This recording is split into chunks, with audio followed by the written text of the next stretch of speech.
PCM TV is supported by Salient Systems, a world leader in video management security, and by Revolutionary Clinics, a medical dispensary where the patient comes first, and by Accounting Buds, your number one CPA specialist for the cannabis industry.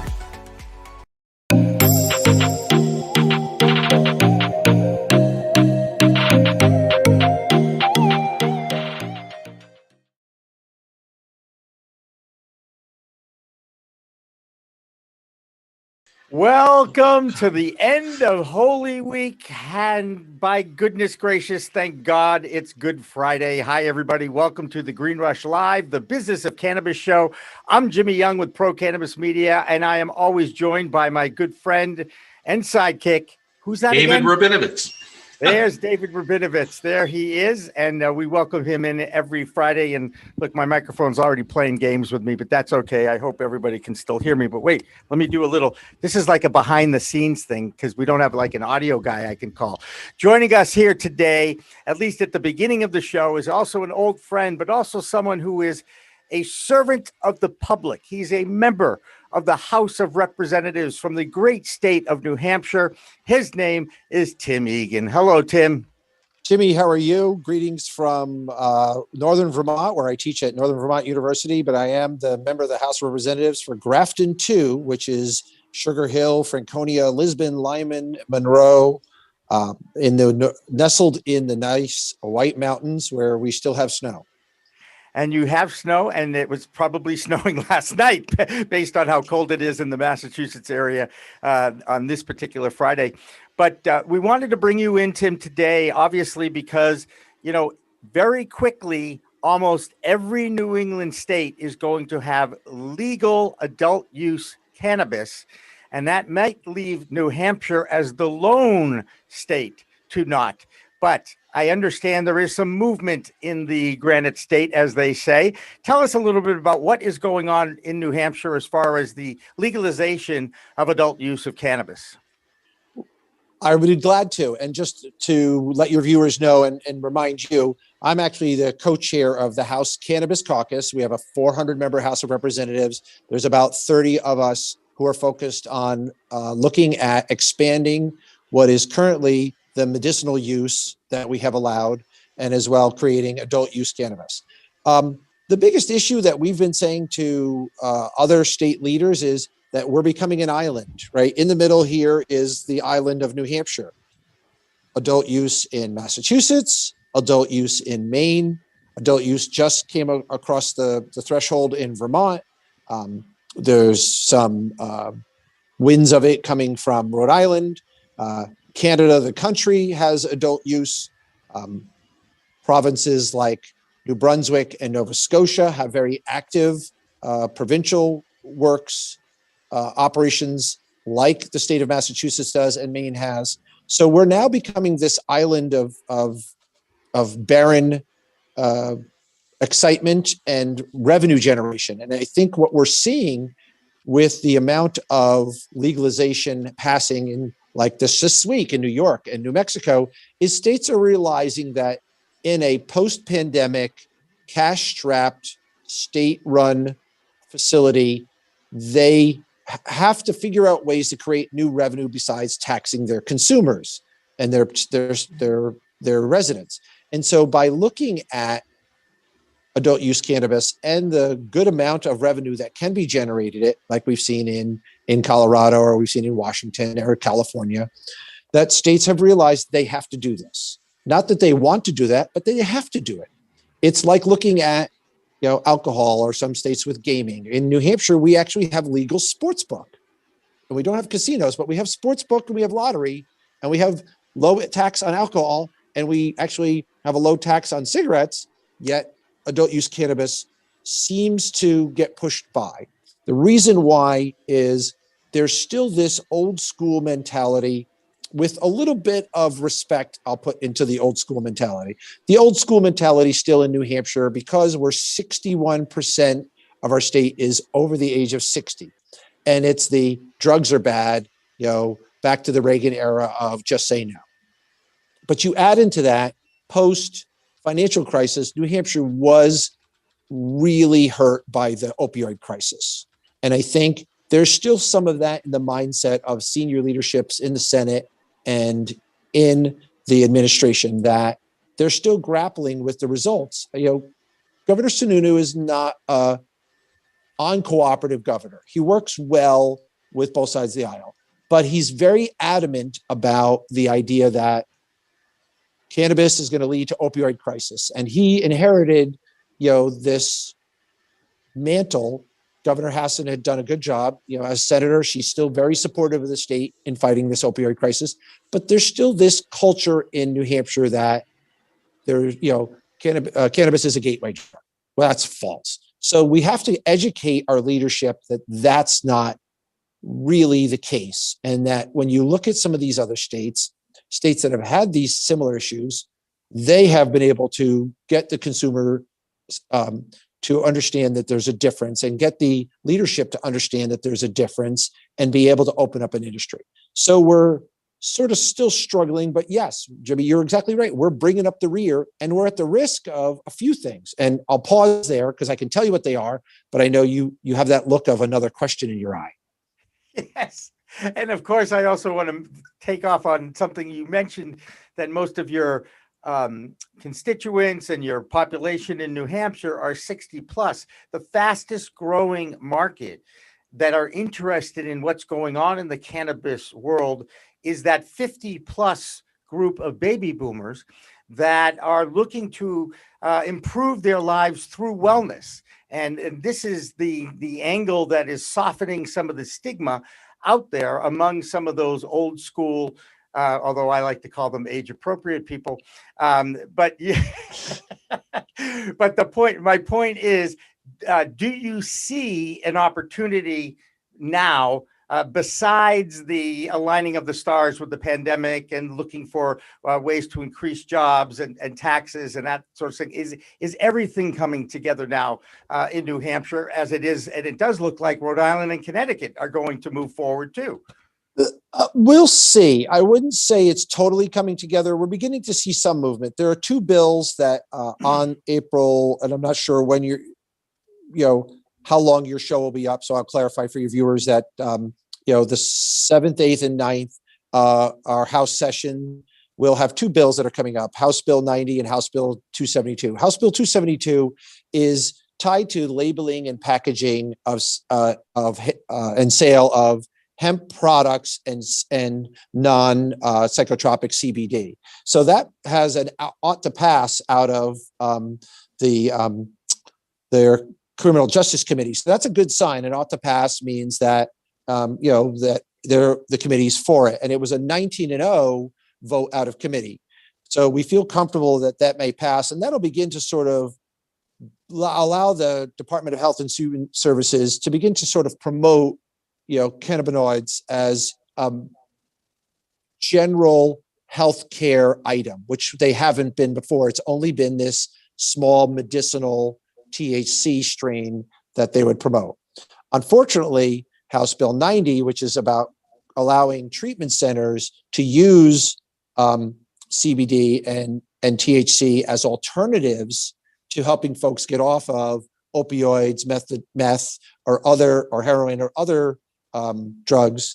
The idea here was to sort of help them in therapy. That actually got a vote out of committee against, because they're worried that the Health and Human Services and Elderly Affairs, they just don't know enough about the science. It was a good idea by a rep to present this bill. So, we're still in that one step forward, two steps back, maybe a step and a half back. And then every once in a while, we get a little giant step forward. The giant step forward was actually what happened in the state of Vermont. And the idea that, that you're able to grow and possess, cannabis was a huge move forward. And then for the state to then recognize that we want to create an industry. So I think Mass and Maine were good pressure. And now Vermont is even better pressure, because now, the state has to realize that we're going to see those 60 plus consumers either drive out of state and spend their money somewhere else, or New Hampshire, which is their second largest industry, is tourism. People that want to come hike, ski, snowboard, do whatever that they do outdoors. They're usually sort of environmentally, socially, culturally outdoor minded, and therefore they'll enjoy cannabis as part of their lifestyle as opposed to other, less than alcohol. They're going to start making their destination choices for states where it's easy to get because it's legal in shops and available and legal to use. And so we're boxing ourselves in. And so that's been sort of the one step forward, 2.5 steps back struggle that we're facing here in New Hampshire. David, I bet you have a question ready to go for Tim. No, I'm actually finding it very, very fascinating. I'm thinking about you boxed in, and so now they're going to sit back. The marijuana is already in New Hampshire. We know that.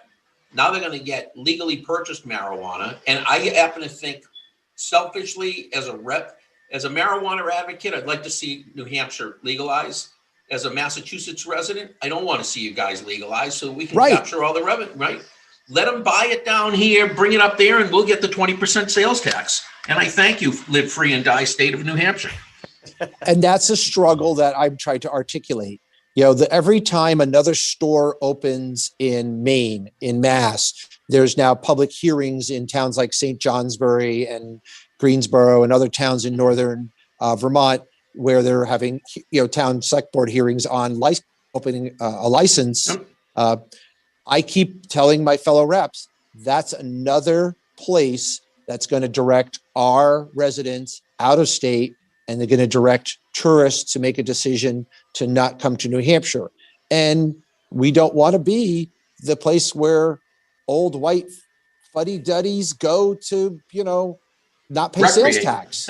Right. But not even recreate. I mean, the big push, the big success, most New England states, or maybe the top three, Maine, Vermont, New Hampshire, have more deaths than births and no or low inward migration, except for New Hampshire, because young people are coming here for the quality of life, and older folks are coming here because of the no income tax or sales tax.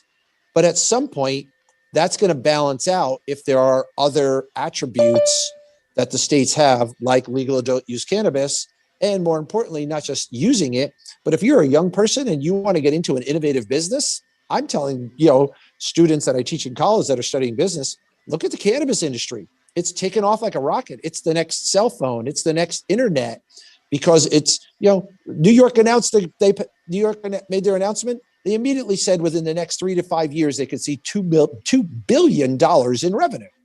Right. Who doesn't want to be in that business? Yep. Yeah, it is true.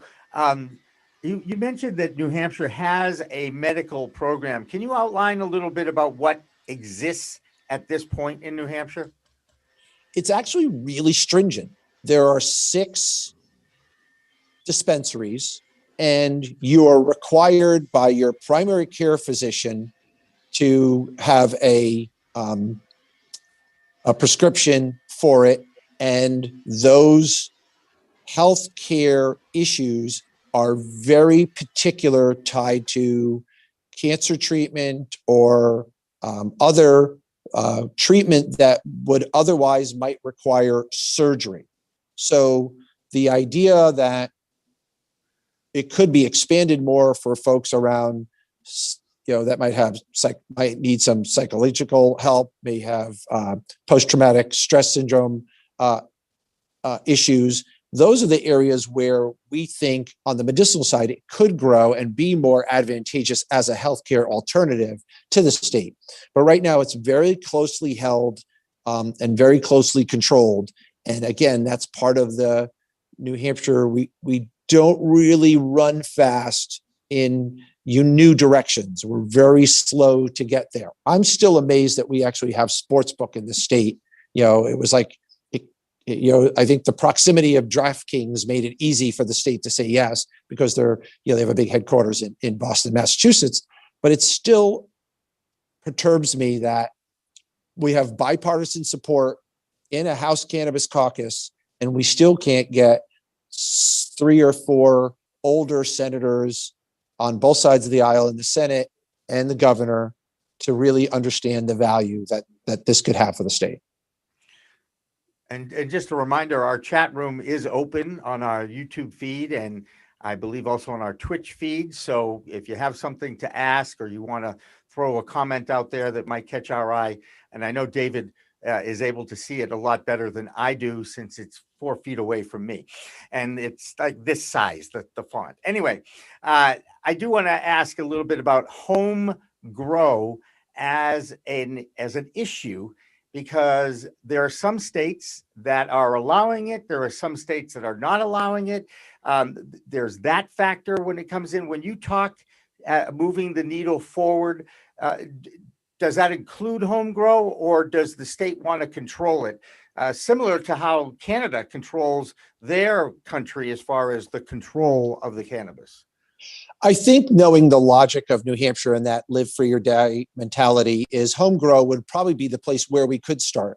There's been a lot of discussion about the potential of a similar bill that will come up in next year's session. We're a biennium, so every 2 years we have a House. This year is the budget year, and next year is other bills that are more social issues and things like that. So the idea was, because there was no direct revenue tied to this legalization bill, let's put it in year 2 of this term.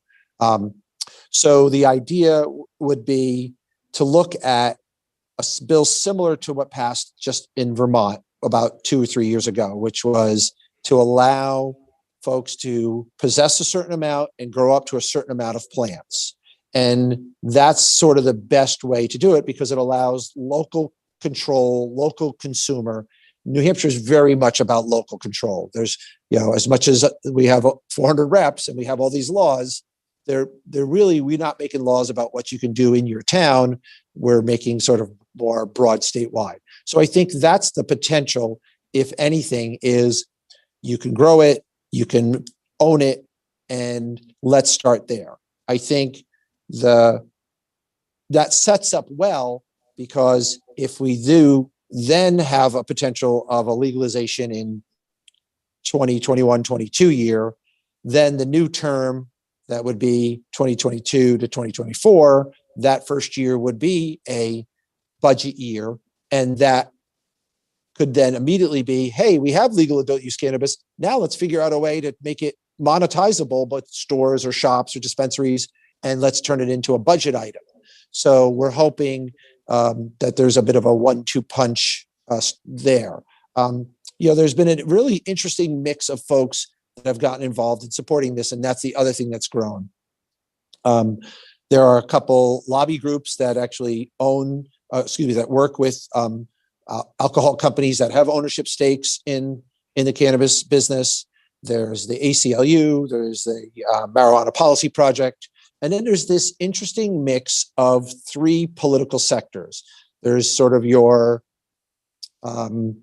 progressive Democrats, who are sort of they're open to, I get calls from them and they're asking me about when are we going to have a bill about psychedelic mushrooms like they passed in Oregon or Washington? And I'm like, that's not going to happen yet. There's that group. There's the sort of the blue dog Democrats like me, fiscal conservative, socially liberal, which is you should do whatever you want, your own backyard. And if we can actually turn that into business, that's good. And then there's this unique slice of the Republican Party, which is sometimes troubling, but sometimes good, that libertarian mindset, which is they don't want any government. So while they don't want to pay taxes and they don't want you to, tell them where to send their kids to school, they also don't want you to tell them what they can't grow or smoke or own. So I find myself with having interesting conversations, agreeing with people who normally on gun issues or school funding issues, I'm diametrically opposed. So I think as those audiences get a little more closer together and grow, and maybe I'm not going to say that there's going to be 3 parties in New Hampshire, but there's sort of a left, a right, and a center, and we're getting more coordinated. And I think that's where the potential is to pass something. Well, there you go. Tim Egan, representative, teacher. TV producer. You're a jack of all trades, but your Wi-Fi is playing games because you're popping in and out on us. Oh, sorry about that. Yeah, someone was Go ahead. calling while I was Zooming. And I also know it's your time for your break, which is, can I throw you to your 420 break, which is the best line ever. Jim, Yes, Jimmy, you can. And more importantly, you know where Jonathan Edwards lives, don't you? No. New Hampshire. New Hampshire. Oh, okay. He's Right, been a long time native of New Hampshire. All right, so here's Jimmy, a quiz. Since Tim, you think you know, David, tell me one thing about 420, the origination of it. it was all, the whole thing is a hoax crafted up by some Boston guy named Jimmy Young. So he could, knowing that years later he was going to launch a podcast, and he didn't even know what a podcast was. He spent 10 years walking around saying, in my dreams, I had this thing about a podcast. For 3 years after that, he would go to small lakes and collect lily pads, thinking that that was somehow going to be part of his podcast. No, that wasn't it. Jimmy? Tim, you tell me one thing about the origination of 420. Go ahead. Oh my gosh. Where did it begin? Where did it begin? It didn't begin in Massachusetts. It didn't begin in New Hampshire. Where did it begin? Tim, San Rafael. Here, I'll pass you down the information. Just reach up and grab it. Okay. San Rafael, California is where it all began, with a bunch of high school students from that high school Called the Waldos. called the Waldos. See, I knew he knew because he heard me say I've it been so many listening times. to this thing. It's on script. That's right. You have to memorize it before you're allowed to come on as a co-host. And the connection to Jonathan Edwards is in 1971. That song Shanty was around and was played fairly regularly in the greater Boston area when I was a young teen. And I might add that it was also drinking age was 18 back then. Anyway, long story short, this song by Jonathan Edwards kind of served as our celebration of 420 in my neck of the woods. So Tim Egan, again, always a pleasure to talk with you. You know, you always have a place to come and talk about what's going on in New Hampshire. So we thank you for that. But we're going to take our 420 break. We're going to sit back around the shanty and listen to Jonathan Edwards talk more. And then when we come back, we've got a handful of educators that we're going to talk about the business of cannabis education. And that's coming up after this break on the Green Rush Live. Don't go away.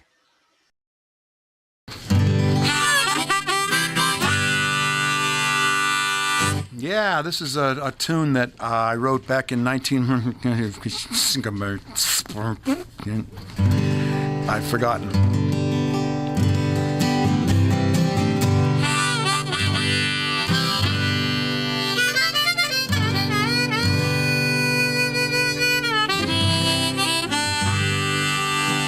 We had a saying in our old band, one of my first bands in 1966 or so. What are you going to do tonight? Oh, just, you know, like every other night, just going to lay around the shanty and put a good buzz on.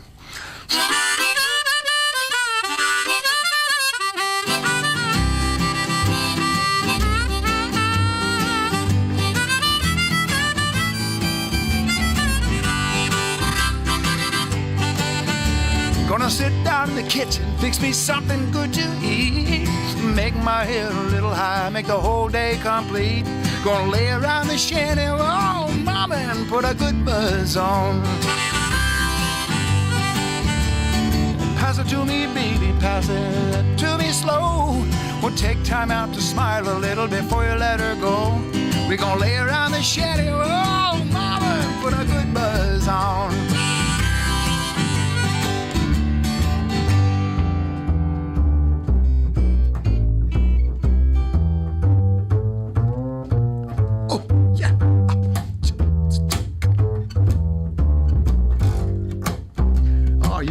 You're on something. Go ahead.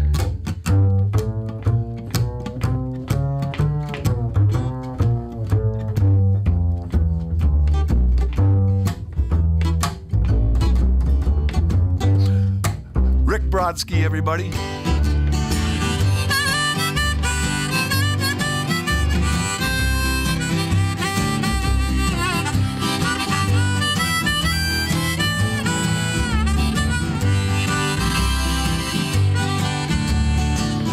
Nothing to do and there's always room for more. Fill it, light it, shut up and close that door, baby. We're gonna lay around the shanty, mama, and put a good buzz on. Take it, okay.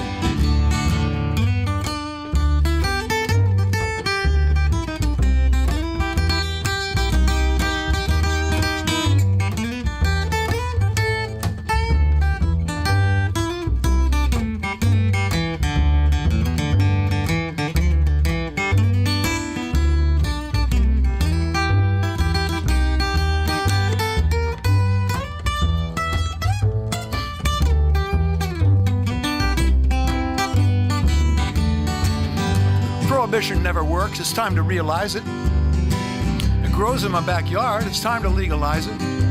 We're gonna lay around the shanty, mama, and put a good buzz on.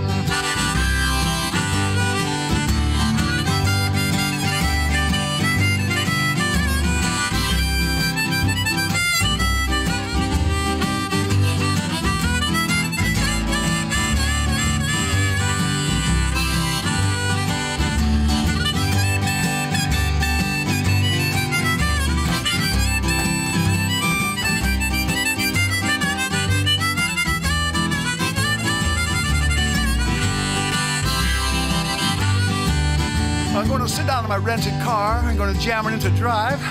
Gonna head on out and play at WSCA with Sean, I'm glad I'm alive. We're gonna lay around the shanty, mama, and put a good buzz on.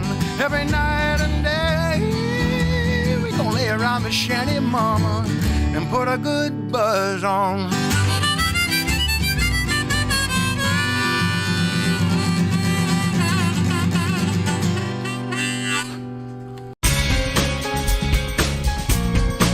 Hi, I'm Ben Shower, New England rep for Salient Video Management Systems. Let me tell you what makes us different in the security space.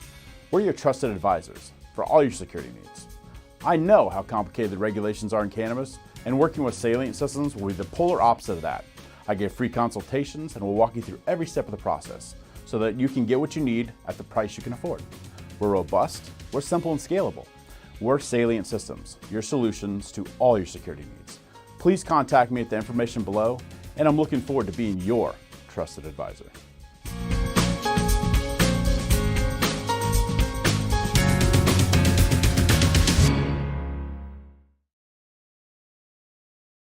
PCM TV is supported by Salient Systems, a world leader in video management security, and by Revolutionary Clinics, a medical dispensary where the patient comes first, and by Accounting Buds, your #1 CPA specialist for the cannabis industry.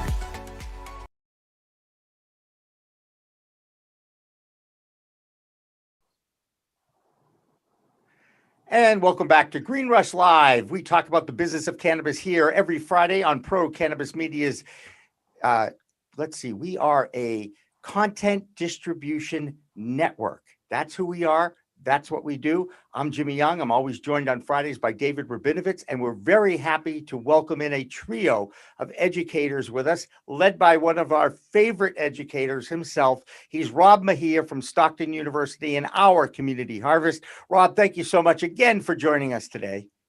Always good to be here, Jimmy. How are you doing, Dan? And I'm glad to be joined by some fellow professional cannabis teachers. Yeah, so tell us a little bit, first of all, about what the panel in April is all about, and then we'll let Koral and Anne-Marie introduce themselves, if that's okay. Sure. So the panel kind of started out rather simply. It was because I connected with Koral and with another professor, Andrea Holmes. I always like to look around and see what interesting things other academicians are doing and just what other people in cannabis are doing. And if I see something that interests me, I reach out. And so we all connected together and had such a great conversation that it sort of came up that why don't we all just get together and talk about cannabis in kind of a formal setting? There are a number of us who now teach cannabis courses. So why don't we put together a convening and we'll talk about what we do in the classroom, what we could do going forward, how we could support each other. And so the genesis just became that we found people who were similar to us, and we loved to talk about cannabis. And so we decided, let's kind of formalize it and let's run with it. So that was the genesis of the idea, and a huge thanks to Koral, Andrea, who's not here, and also to Anne-Marie, who's been instrumental in getting this thing moving. Well, let's talk to Anne Marie first. Make sure she unmutes herself. And she's the president and founder of Cannabiziac. I probably screwed that up, didn't I? Cannabiziac? How do you pronounce that? It's Cannabiziac. Oh, Cannabiziac. Got it. Yes. All right. And you are the president and CEO of the Mosaic Group. Explain to me what that's all about, where you are, and what is your background in as far as cannabis goes and education. Okay, so I'm in West Palm Beach, Florida, and I've been an educator for many years. I taught entrepreneurship, small business management, and human relations at Palm Beach State College for about 6 years. And since then, I've done seminars, boot camps on how to start businesses. And so I'm also the founder of Mosaic Group, which is a advertising marketing agency. We've been around for 17 years now. And as a result of all of that, I put all my experience together and formed Cannabiziac last year. And we're an education, networking, incubator, accelerator, and co-working space organization. And so our goal is to educate those who are interested in either entering the space or expanding their current businesses into the cannabis industry, helping them with not just education, consulting, coaching, and mentorship. So in a non-traditional way, where I'm taking my college professor experience and putting it into our incubator and accelerator programs. So we've developed our own curriculum as well, but we're also partnering with other learning institutions and higher education institutions to offer what they may have that we may not have. Gotcha. And Koral Fritz is with us. She's an attorney from Michigan, the assistant professor of cannabis business at a great hockey school, Lake Superior State University. Everything comes back to sports for me. I apologize for that, Koral. But tell us a little bit about your background. And then the next question is, do you know who Rick Thompson is in Michigan? I do not know Rick Thompson. I'll answer that part first. If it's a sports person, I got to be off the hook. I don't pay attention. That's all right. We'll let you still stay with us, talk a little bit more. The Hash Bash, though, you've heard of, right? In Michigan, yes. You know what the Hash Bash is, because we're live streaming the Hash Bash Saturday on our network. So we're very excited about that. But go ahead. I'm sorry. Tell us a little bit about your background. Thank you so much for having us on here on a Friday afternoon. So as you mentioned, I'm a licensed attorney and practicing in Michigan. I spent some time working at law firms downstate before I moved up to the Upper Peninsula this summer to take the assistant position teaching cannabis business courses at Lake State, where we offer 4-year degree programs for both cannabis business, cannabis chemistry, and then have a 12-credit cannabis production certificate. I come to cannabis by way of food and agriculture law and policy. So I have my undergraduate degree from the University of Michigan. That's why I'm so familiar with Hash Bash, right in my backyard. And then I moved out to Vermont and attended Vermont Law School, which at the time, it's still highly ranked. When I was attending, we had the 1 or 2 ranking in environmental studies. So then I backed into cannabis law through my litigation and business practice and my tie into agriculture. Wow, that is fantastic. So I'm going to start with Rob with this next question. And if you were to advise a young person, perhaps a 21, 22-year-old recent graduate of college, they want to get into the cannabis industry, where is the most active, I guess, as far as curriculum goes? Do you point them towards the botanical side, the growing side, the chemistry side? Do you point them towards the retail and entrepreneurial side? Where would you perhaps consult and give advice to someone who's coming out? Rob, I'm going to go with you first, and then we can go to the other two. Go ahead.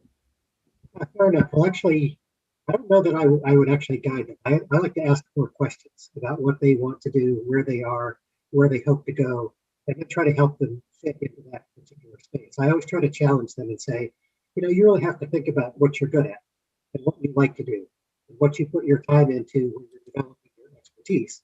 And then what you need to do is figure out how that's going to translate into cannabis. So I'm hoping they have some sort of passion or some sort of idea before they talk to me about that. If somebody just came in cold and said, where are the opportunities? I would say, well, most of them, a lot of them are in cultivation, because you always have to have the plant. There certainly are a bunch in retail. And then from there's certainly processing and lab, but there's a lot of jobs you haven't really thought of. And so I think I really put back on them and say, you need to do your research and kind of figure out where you want to go, and then I can kind of help you get there. But I definitely ask more questions than really advise them. But if they know where they're going, then I definitely can kind of move them into those different areas. I don't know how many 22-year-olds really know where they're going, by the way. Anyway, Andrea Holmes has joined us. I'm sorry, I don't want to be remiss and introduce her as well. She is Director of Cannabis Studies at, and I'm going to guess this is, no, I'm not going to guess. Doane? How'd I do? You got to unmute yourself and then tell us how I did, Andrea. Is it Doane? What is it? Doane? It's Doane University. Doane University in Nebraska, which is yes, certainly the first time I've ever heard of Doane University in Nebraska. I'm sorry. I certainly know the Cornhusker State, but yes. Tell us a little bit about your background. And it says here you're a professor of chemistry, which means you're the smartest person in the room as far as I'm concerned. Go ahead. Oh, I don't know about that. I just work really hard. Yeah, thank you so much for having me on the show. I think I thought, am I late at all? No, you're not. Everybody, there's no such thing. We call this cannabis time. You know what I'm saying? Okay. If you're here, you're here. You're on time. Go ahead. Okay, perfect. Thank you. So yeah, I'm at Doane University in Nebraska, and I've been a professor of chemistry, organic chemistry here since 2005. I'm the director of cannabis studies, and in that role, I basically create certificate programs, degree programs. The certificate programs are more on the vocational side, where they're targeted towards an audience that need to have skills to gain employment right away. And then the degree is the bachelor's degree is a little bit more, the broader foundation of science. And our online certificates, they are highly successful. We've had over 23,000 student learners, and from all over the world, 166 countries, based on my last statistics I looked at. And I'm also a business owner, a business founder. I founded a cannabis extraction lab in Denver, Colorado. We have 2 sites there, and our specialty is minor cannabinoids. I co-founded a cannabis testing lab, ISO certified, and I also I'm the co-owner of the A&A Apothecary, which is botanical cannabinoid-based formulations. And in your spare time, do you have any spare time? I just want to say that was quite a list. I do now want to go back to Koral and Anne-Marie and ask the same question I asked Rob, which is, and I'll kind of spin it a little bit here. If you were to advise someone, a young student who wants to get into the business, which part of that business, where do you see the biggest growth? Is it in the farming? Is it in the testing? Is it in the retail? Anne-Marie, where do you think is the biggest growth in the cannabis industry? Wow. The industry is so broad and there's so many opportunities. I think the easiest place for people to start are on the ancillary services side of the business, because even you have the cultivation, you have the science, you have the testing and production, but at the end of the day, we still need ancillary services to service the industry as a whole. So I would say that, those students can still focus on some of your traditional courses, whether it's human resources, operations, general business, but, with a cannabis focus where now you understand the science, you understand the laws, you understand the process from grow to retail. I think it's important that, we still have people fulfilling those roles on the ancillary side. Gotcha. And Koral, just for the record, I know you're an attorney. Whenever anybody asks me for advice on the cannabis industry, where to invest, I always say invest in a good law firm, because you can't miss. You're gonna write the laws, and then you're going to challenge the laws, and then you're going to interpret the laws and all that. But if you had to pick a field of study in cannabis, what do you think is the largest growth field there? I think what we're seeing is the largest growth, at least in Michigan, and looking forward to the future with what's coming online, with some more license applications being available, with some changes that happened at the beginning of last month in Michigan, is the testing is very large. So producing the chemistry and the scientists that can come out on the other side and go through testing, and it's not just testing for the analytes that the state, specifically Michigan, is already looking at. The state of Michigan is looking to test more and to continue to expand the work that these labs are doing. And as a backup to the testing, I would also say anything under the general umbrella of compliance, which could be retail compliance, it could be in the lab compliance. Those are the positions that we're seeing get the highest pay rates most of the time. They're the jobs that are harder to find quality applicants for, because you can't just come from any other industry and fulfill a compliance position in this industry unless you have gone through and really combed through and you've memorized those laws, or you have another legal counsel there to work with you. Specifically with Lake State, we're building out and focusing on the compliance issues as we develop coursework. There you go. All right, David, you've heard a variety of different answers on this, and you've also listened to their backgrounds. I'm guessing you've got something you'd like to throw out there to the group. Go ahead. Well, no, Jimmy, but that's okay. I can easily jump in with something. I think some of Anne Marie's insights were very interesting about start on the ancillary side of the business. You and I know the struggles up in Massachusetts that a lot of the smaller entrepreneurs are having along in the social equity program and such. So I found that a very interesting insight, but I don't have a question. So I'm going to let you continue, Jimmy. How am I going to train you to take over as co-host if you don't always have every time I come up with a question, I raise my hand, my fingers, I give you the look, and you just keep going. I'm like, okay, there goes another one. All right, I can always go back to Rob because I can talk to him about anything. Rob, what if there was the one thing when people come into your classroom with an interest in cannabis? What is the one? Where do you start? There's so many avenues. I mean, do you discuss what the sativa strain is, the indica strains? You discuss the history. Where do you start? Well, I always start my class with the basics. Even if I have students who have gone through some of the preliminary courses in order to get a minor in cannabis studies, we still go over definitions of terms. We still go over the history. We still go over the laws in New Jersey. Part of that is that I think it's good practice for the students to hear different people talk about these different elements, because they can then figure out what they want to pair. Some people explain things that really resonate with you, and so you keep those explanations and you take them forward.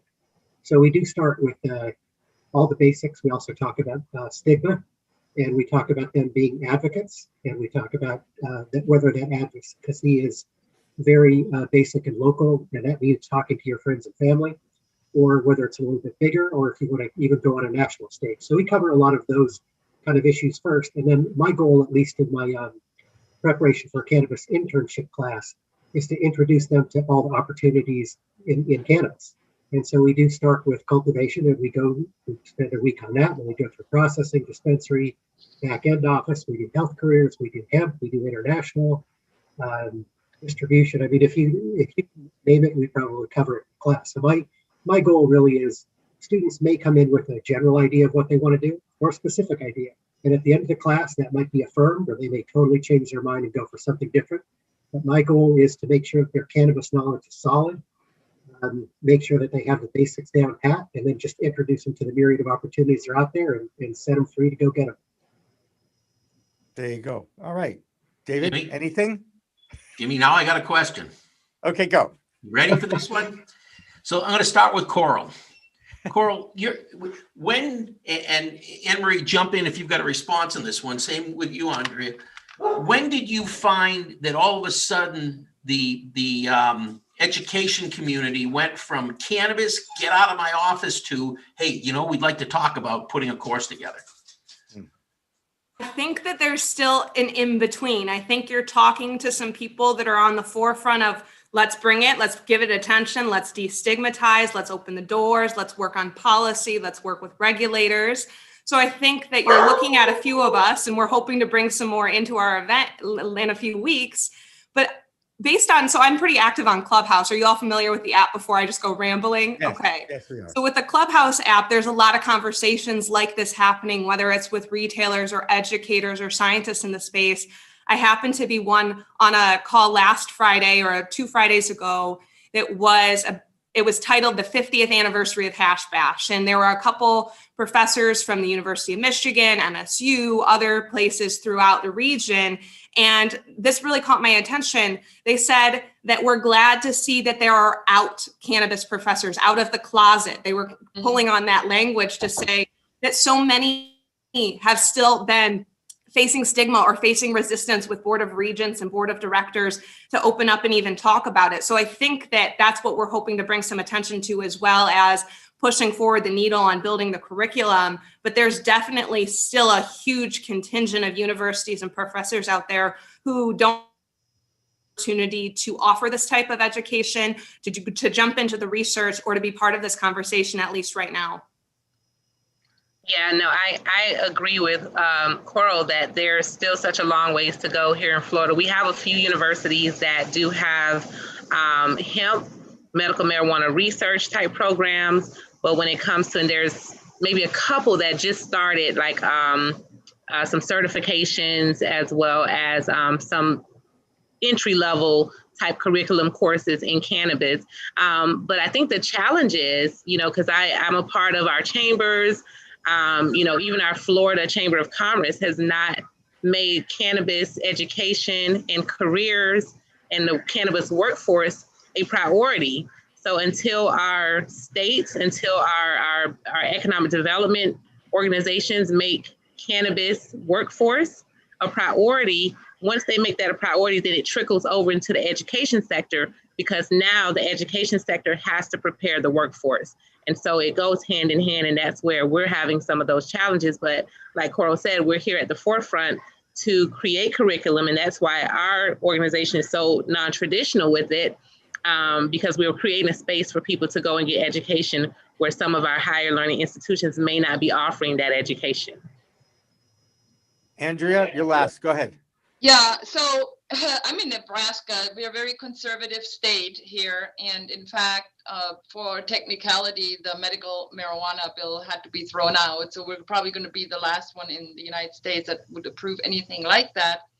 However, at the university, when I came up with this idea that we need to really offer a curriculum that involves the cannabis industry, I sort of met both fronts. I met the people that it was a constant uphill battle, and there's no chance that I could ever convince them, in their opinion, to look in the other direction or open their minds. And then there's the other people who actually helped me facilitate and supported me all the way and gave me all of the infrastructure and the support to make it happen.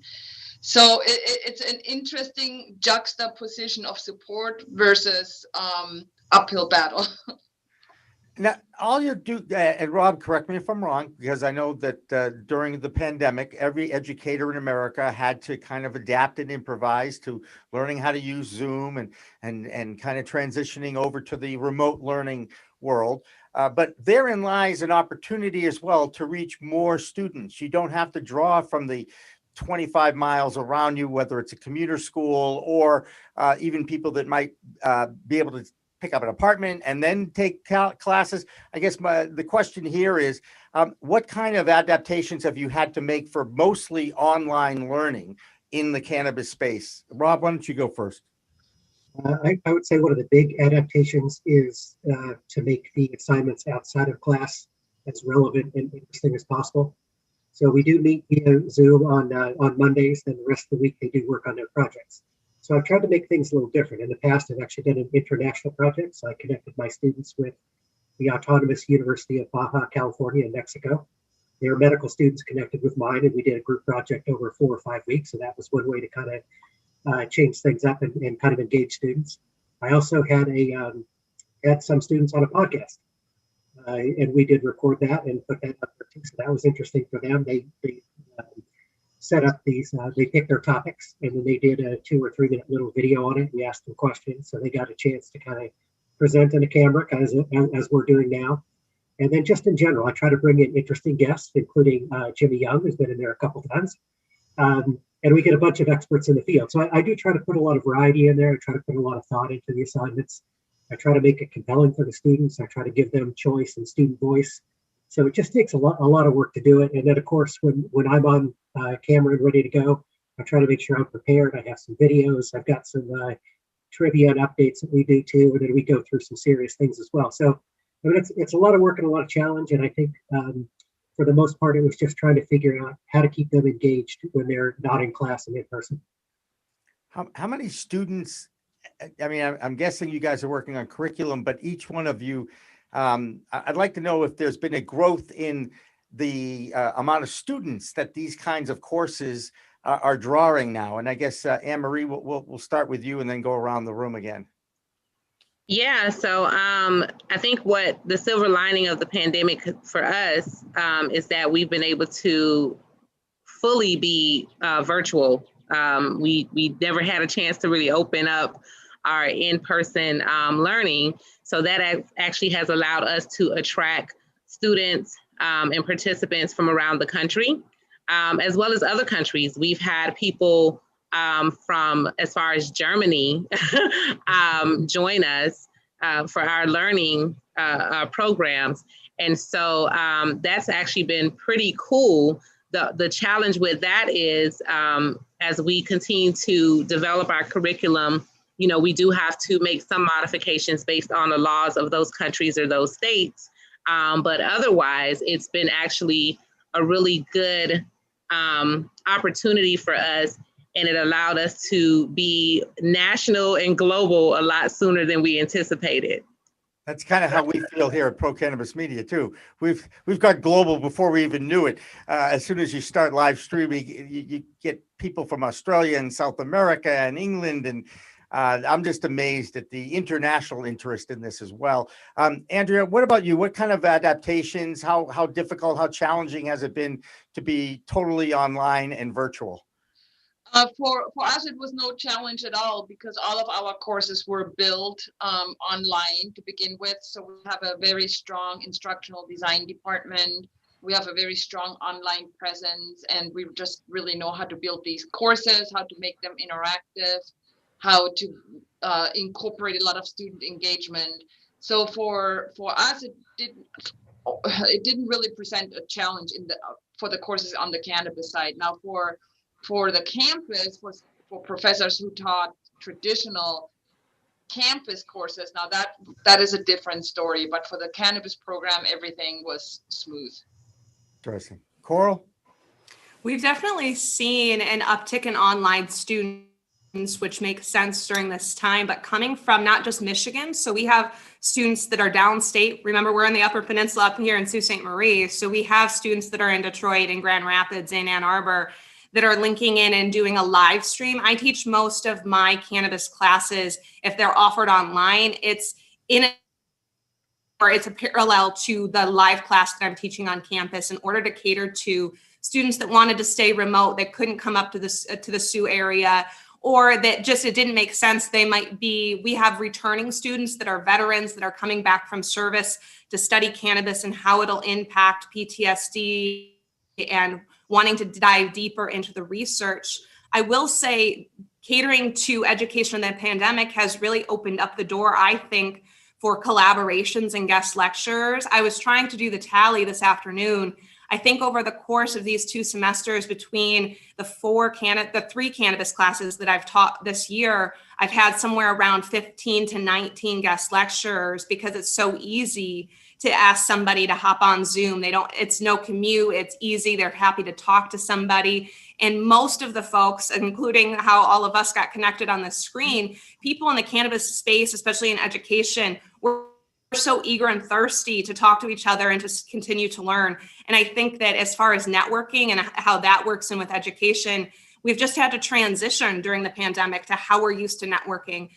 Thank goodness for LinkedIn. Without it, the pre-pandemic, I'm not sure how professionals might have survived this time. That's right. And LinkedIn, for the most part, is friendly to cannabis, although they're not allowing us to live stream, let's just say. Okay. Okay. You know, we're not sure that's the stigma, but let's just say that's probably what it is. How many hours do you think you need? And I guess that's kind of an open question because it all depends on what your knowledge base was before you enter a classroom. But don't you think there's at least, 24 hours, 80 hours, 160 hours? I've heard different lengths of courses for various degrees in the cannabis space. And, there's now dozens of schools offering this kind of curriculum. You've got, the oldest one is Oaksterdam out in California. You've got the Trichomes Institute, I believe, in Colorado. And there are others scattered all over. And then you've got people like Max Simon and Greenflower who taught me so much just when I got my medical card, and I was looking online just to learn something about other ways to titrate, as they say, rather than just rolling up a joint and smoking it. So there's so many different places to go. Is there a minimum amount of hours that you think is necessary to enter into this space? Rob, what's your feeling on that? That's a very difficult question, but that's what I'm here for. There we go. One way to come at it is the Stockton University model, and that is that we offer a minor in cannabis studies. And I do think that when you complete the minor, which is 5 courses, so there's 4 classes, plus an actual internship in the field, that probably equals probably around 300 hours, I would think, or something around that caliber. But at that point, you do have a good baseline of knowledge. So you do know, at that point, you know about the history, medical, law, you'll know some of the social issues, you'll know some cultivation, and then you take your internship to sort of specialize the area you want to go in. And that, to me, at least feels like a little bit of a minimum if you want to go for a professional job. I mean, if you're going for something like a wellness technician, perhaps you could be trained for that, at least as a good start in 10 to 20 hours, something along those lines. But to be a real professional, I think you at least need a minor. But if you're going for something like a science degree, like the things that Andrea teaches, or if you're going into full law and the bachelor's like Koral, then you're getting up into some bigger, higher numbers and things that are a little more complex. So my answer would be at least get a minor if you're going to go for a professional job. There you go. Anybody else want to chime in on how many hours you think? I think Go ahead, Anne Marie, you first, and then Andrea. Don't worry. It's like Jeopardy. You got to push the buzzer. No, go ahead. So for us, because we're not a traditional learning institution, our program are in 48-hour segments. And so we have 3 levels for a very, very, very basic entrepreneurship 101 level. Then we get into our structural level, which is a deep dive into cannabis, the history, science, et cetera. And then we have our last level, which takes you into more niche areas, more specializations. And so each of those levels require at minimum 48 hours of coursework with various modules. And it's completed either in a 6-month at a time increment or a 12-week increment. So it really depends on the student, how much they want to commit, but definitely at least 48 hours per level is what we have to offer. Gotcha. Andrea, go ahead. So it just really depends what job sector you want to enter, right? And the skill level that a student needs. If a student wants to have an entry-level position in the cannabis industry just to get their foot in the door, a cultivation class that doesn't even provide any college credit would just be the perfect recipe to step into the industry.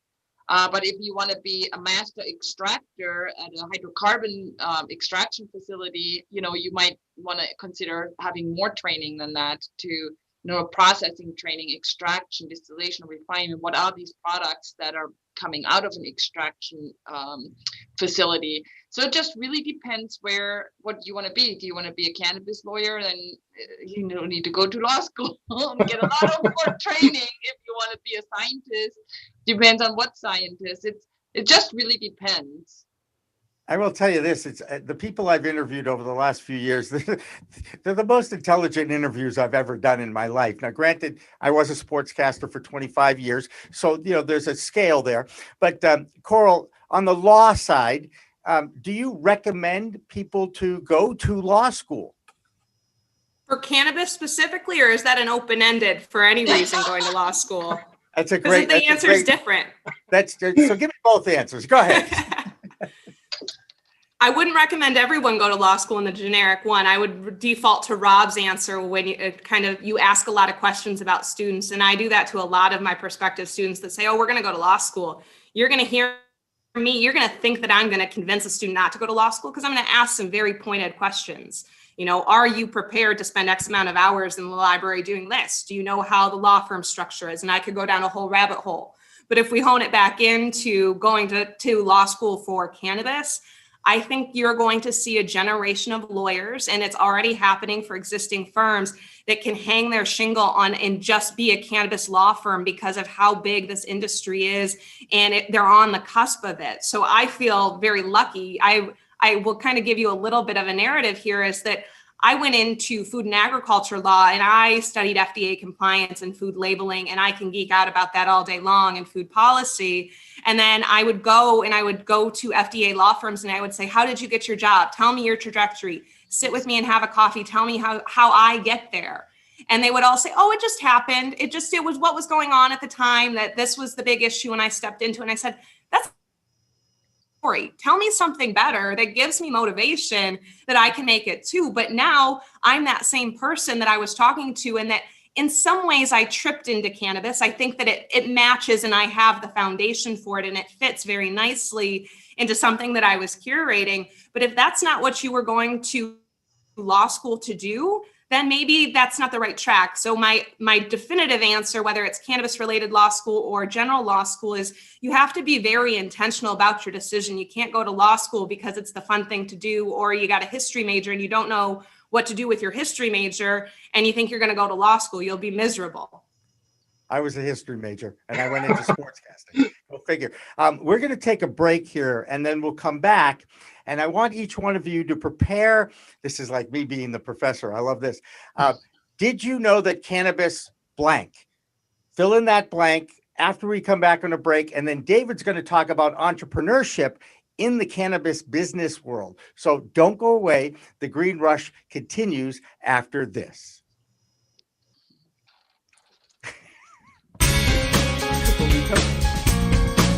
Hi, I'm Ben Shire, New England rep for Salient Video Management Systems. Let me tell you what makes us different in the security space. We're your trusted advisors for all your security needs. I know how complicated the regulations are in cannabis, and working with Salient Systems will be the polar opposite of that. I give free consultations and will walk you through every step of the process so that you can get what you need at the price you can afford. We're robust, we're simple and scalable. We're Salient Systems, your solutions to all your security needs. Please contact me at the information below, and I'm looking forward to being your trusted advisor.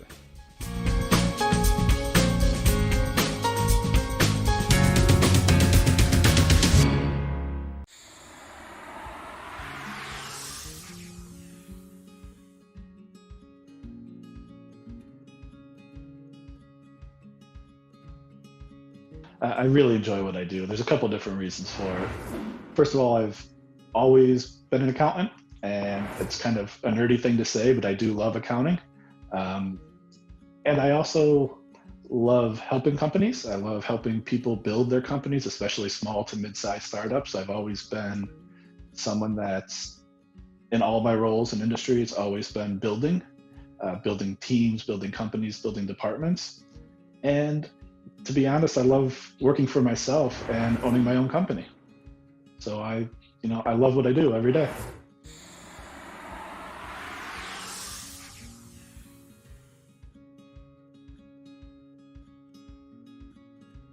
Take your Zoom call podcasts or webinars to a whole new level. Nurse Mark and the Green Nurse Podcast. We are here. That's right. PCM can animate your logo, add eye-catching full-screen graphics, and lower third identifying motion graphics. Look like the network. Act like the network.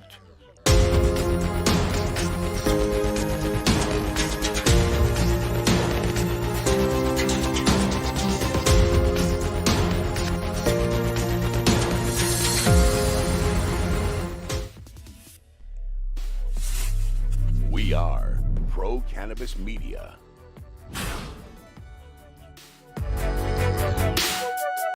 PCM TV is supported by Salient Systems, a world leader in video management security, and by Revolutionary Clinics, a medical dispensary where the patient comes first, and by Accounting Buds, your #1 CPA specialist for the cannabis industry.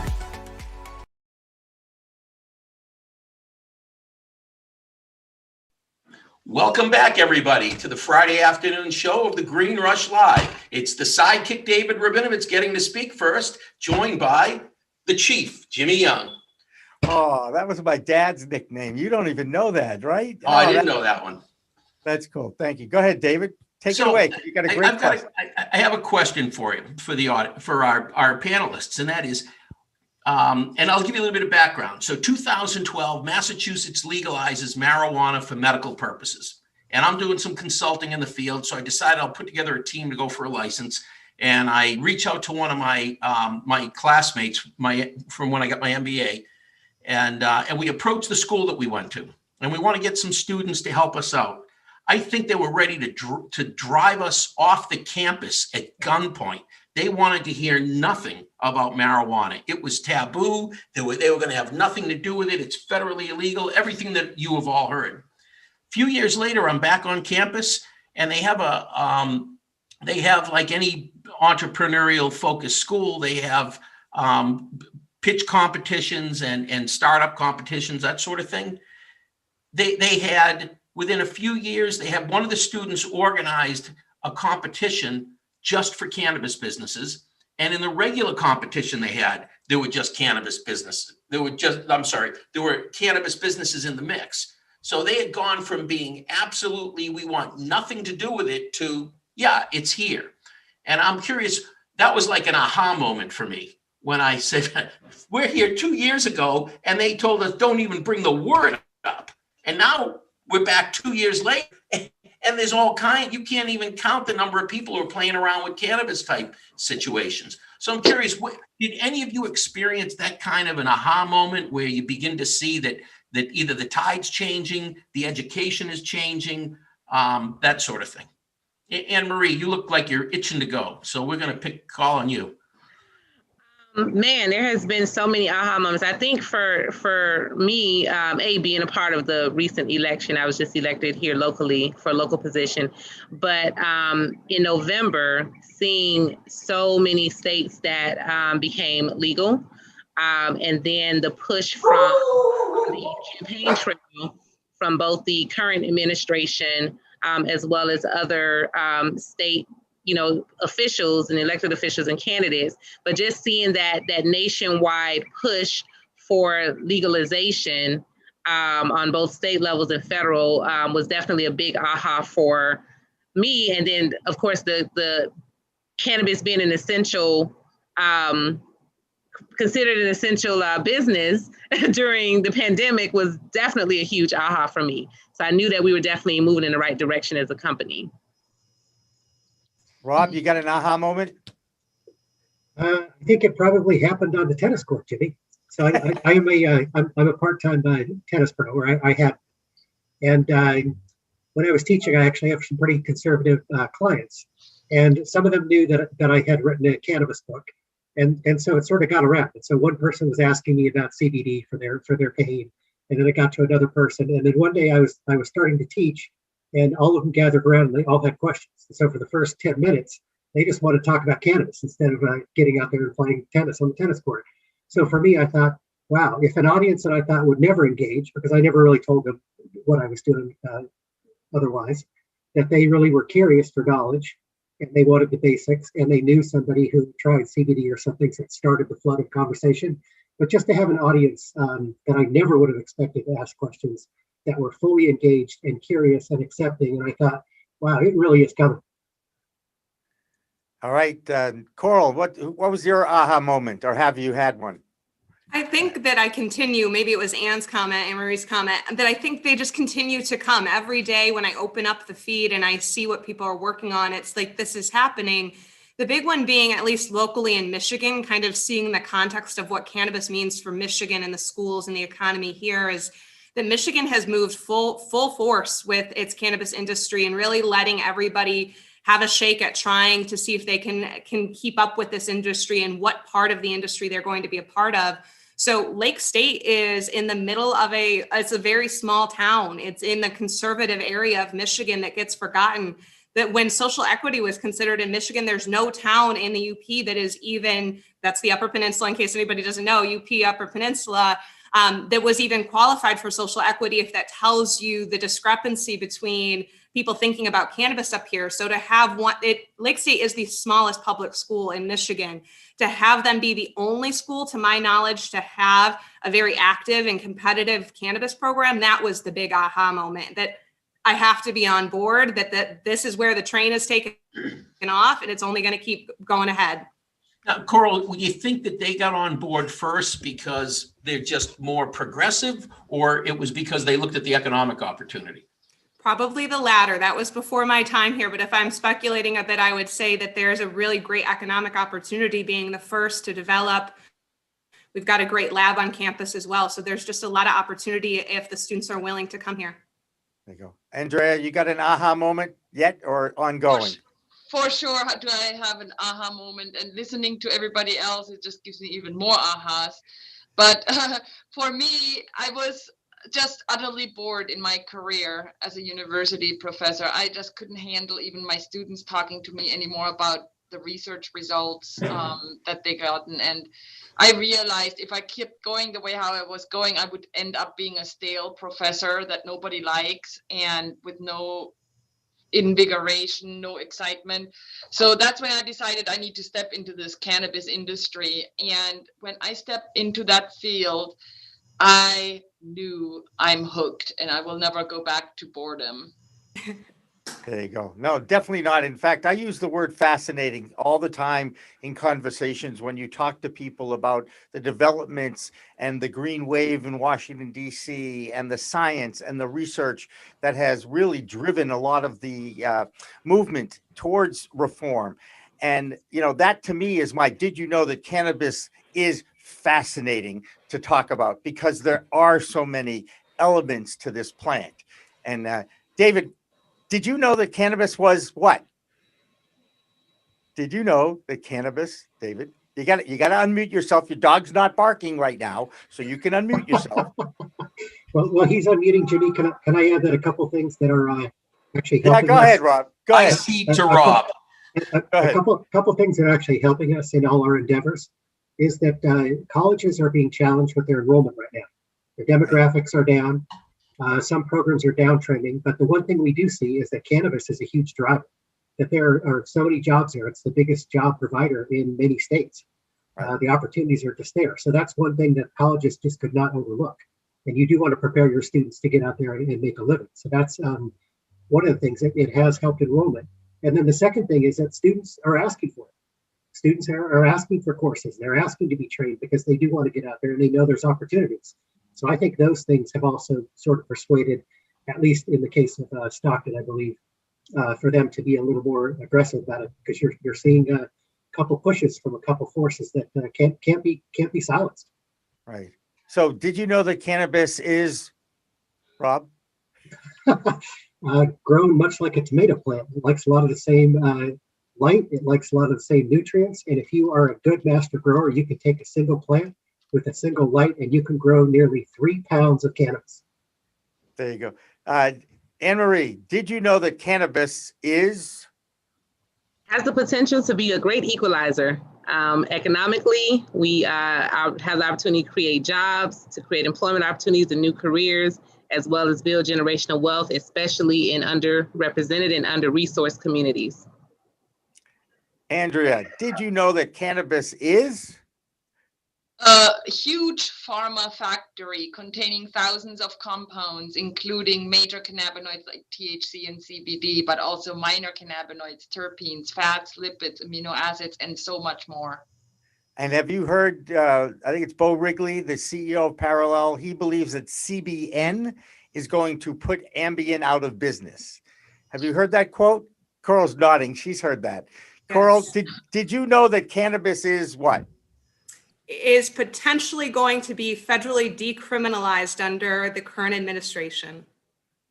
Please, God, yes. No. You want to all see that day. I just want it off Schedule 1, just to open up the banks and take away most of this stigma, because I really think that is still the biggest stumbling block. We talked to the people at the NCIA, the National Cannabis Industry Association, on a somewhat regular basis, and Morgan Fox joins us every third Friday. And just listening to the jobs that they have to do, the convincing and the, everything that they need to do in Washington, D.C., to move the needle, to get it going. And, what are they trying to do now? Just go back to the Safe Banking Act again, just to get the banks open. It's pretty amazing. All right. Now, David, did you know that cannabis is legal in a whole bunch of states? 18 states, 18 states now. 2 in 1 week, ladies and gentlemen, New Mexico and New York. And by the way, those are the lead stories on Weed Talk News that comes up after this show. And we're just going to keep talking here for a few more minutes, if you don't mind, unless you all have to go off somewhere. But I do want to ask about the next steps. I mentioned the Safe Banking Act. I mentioned Schedule 1. Koral, you talked about decriminalization, which will take it off Schedule 1. Of all of those, what's the most important one, do you think? Koral, I'll start with you there. It's probably going to be a varying answer from where you're at in the industry and what interests you have. I think that the most important right now is at least getting it decriminalized on a federal level. We need some type of blanket policy that starts to even the playing field. We've got a lot of that patchwork legislation going on right now. Obviously, it's becoming less of a patchwork and more of a true quilt when you've got New York and New Jersey and the Eastern Seaboard and the West coming online too. But I would say decriminalization on a federal level so that we can start to see that the needle's actually moving and that we're not just hitting our heads against brick walls. And that would probably be our best light at this point. Yeah, and David, you and I have discussed this over and over again. We have a mutual friend named Aaron Goins who comes on this show on a somewhat regular basis, and he really doesn't believe the federal government can do it right. Okay, and I'm not just talking about decriminalization. He was really more saying legalization. David, do you still think that it is that first step, decriminalization, before we go to legalization? Yeah, full legalization, Jimmy. I mean, now look back. There's that joke within the industry that I'm sure you've all heard, which is basically marijuana. A year in marijuana is like 7 years in anything else, right? Everything happens so fast. You take a look at some of the stuff that's been. Now I just lost my thought. It happens all the time. It does happen with me all the time, doesn't it? With age-appropriate people. You know what I mean? It's just that it's okay, David. It's okay. Think about what Aaron Goins talks about all the time. Oh, okay, right. I'm back with it now. So the issue is, if we legalize it, right? Think back within the past couple of weeks, there's been a large industry group that's come together of conventional industry, tobacco, right? Alcohol, pharma, big players. For them to drop $10 million a head to fund this organization is chump change. You're talking about the likes of the companies who are in the league where one of them wrote a $4 billion check 2 summers ago to start the firestorm of valuations, right? To value a company that wasn't making a lot of money at $10 billion. So when we think of the big players in the industry and we think of the names like Green Thumb and Curaleaf and Trulieve, right? Cresco Labs. Those companies are tiny in comparison to the people who are sitting on the sidelines. And once it becomes legalized, what everybody thinks are the big players are going to be the gnats on the back of the elephants. And the real small players are just going to be dust particles when big money comes in. Because with big players comes big wallets. With big wallets comes lobbyists. With lobbyists comes influence. And then the laws and the regulations change, right? And if they change, it's not going to protect social equity, right? Because if you're looking at businesses, right? You got a barbell. Corporate America is over here. Social equity means small business. That's way over on the other side. And this is a complex business. So you start to let the really big companies come in through legalization. It's going to be great for the stock market, for the publicly traded companies. It's going to be horrible for the small players when they look around and they see the kind of activity that's going to start to happen. Which is one of the things that I'm certainly encouraged, though, at the state level, where we are starting to see expungement and social policy being one of the driving forces towards this. goal, I think, of everyone on this panel.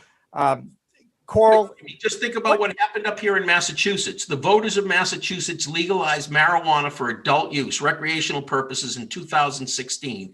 As soon as that was done, the lobbyists came out because they were funded by industry participants, and the legislature stepped in and said, forget about what the voters did. We're going to do it right. And they changed it, and they changed it with a big slant in favor of the existing operators. That's going to happen at the federal level in a much bigger way. Which is why it has to be more controlled as far as a rollout goes. At least I'd like to see it that way. Koral, do you see it that way? As the federal rollout? Yeah.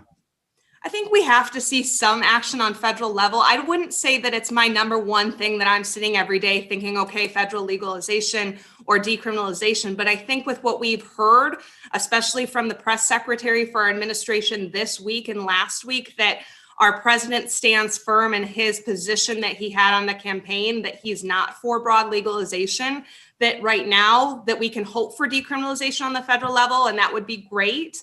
But all of these fights are really on the local level. Just like politics, it comes back to that local level. There's so many other issues other than just the legality of the substance that is troubling the market. In particular, talking with the National Cannabis Industry Association, labor issues, employment law, those are the pain points right now for this industry. No, in fact, it's talking about unionization, right? I mean, I read that recently, if not today, it was yesterday when I was looking at all the news stories.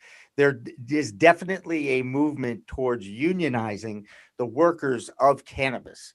From a law perspective, Koral, what kind of challenges does that bring into this whole picture? So this is actually a timely question because Hugh Giordano, the local representative for Local 152 of the United Food and Commercial Workers Union, was a guest lecturer in 2 of my classes today, collective bargaining and cannabis law and policy. And they are working very hard at unionization in New Jersey and DC. What's interesting about unionization for this industry, at least has been reported, is that you're not seeing as much confrontation between employer and employee. At least as the shining example, there's a DC dispensary. Norbert Pickett is the owner of that dispensary, and he approached his employees and said, please unionize. I want to capitalize on social equity and have minorities representing this industry, so please unionize here. But then you were commenting on the bigger companies, Curaleaf and whatnot, and they've already had decisions land in front of the National Labor Relations Board fighting unionization efforts. Right. Andrea, what's your feeling about unionization of workers in the cannabis space? Wow, I have no good answer for that because that's really not my area of expertise at all.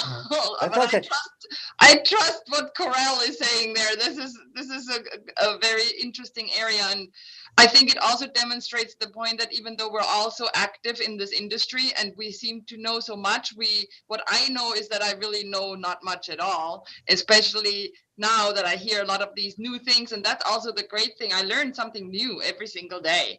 But for me, the number one thing is I finally want to achieve a point in this industry where I don't always have to question myself whether I'm doing something that's illegal. And it happens all the time where I feel like I'm walking the fence and I don't know, is somebody going to come and arrest me now because we're producing CBN, and because CBN, it's a cannabinoid. Is it scheduled? Is it not scheduled? It depends on who you ask. Delta 8, THC, all of that stuff. So I don't want to always look over my shoulder to see if I'm walking the legal line or not. Right. Rob, what's your feeling about unionization? I would also mostly refer to Koral on this one as well. I mean, I'm kind of 2 minds on it, of course, because you do have market forces that need to expand and need to do what they need to do to be a successful business. But at the same time, you have to have worker protections, which is very important. And I know Hugh is pretty. He's been a good citizen for Stockton. He's actually come to talk to our folks a couple of times as well. I mean, the bigger thing that I like to focus on is to see if there's a way that we can engage and train the post-prison population and to help bring them into the industry. And if there's a way that unionization kind of helps that efforts, that's really kind of where I'm focused on, at least in the employment area. That's where I like to put my efforts. I think our prison system needs a whole bunch of reform for sure. Anne Marie, what's your feeling about unionization? And just for the record, when I first had my first job was in a union shop, so I had to join after a SAG, and I can tell you honestly, at least once they saved my job. Okay, Anne Marie, go ahead. So this conversation is definitely very new to me as well, but just what I know about unions in general, I think that, it's definitely a place where, labor is protected. And if we're able to, I guess, incorporate that in the cannabis industry, as Koral said, I'm in support of what she said as well. So I don't know a lot of detail. I don't want to ramble on like I do. But I think that protecting workers, protecting laborers is definitely should be a priority. And because, again, this is so broad, where we have labor on the cultivation side all the way to, retail, it could be unionized in various levels or various stages. It may not be the entire industry. It may just be in one sector of the industry where you unionize it. Can I ask, is anybody else in the union? Because I am in the teachers union at Stockton.